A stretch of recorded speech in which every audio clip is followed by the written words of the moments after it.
First of all, one very important recommendation is to choose a filler material which supplies maximum 5 milliliters per 100 gram weld metal.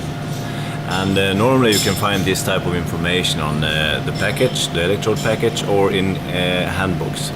For instance, a normal requirement of the welded joint, like strength and toughness, should normally meet the minimum requirement of the parent material. It's not always necessary to use matching filler material. Welded applications normally consist of several different steel grades in different strength levels. In those cases, for instance, if you weld the high-strength steels towards the mild steel, you can use a normal mild steel filler material, and the failure will anyway take place in the mild steel. For instance, here we have an example where we have welded Domex high-strength steels in 6 mm thickness towards the mild steel in 10 mm thickness.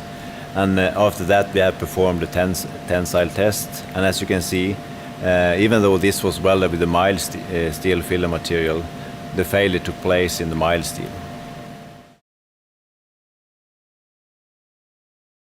The strongest filler material on the market today have a yield strength of about 900 megapascal, which is about 300 to 500 megapascal lower than the strongest Weldox and Domex steels.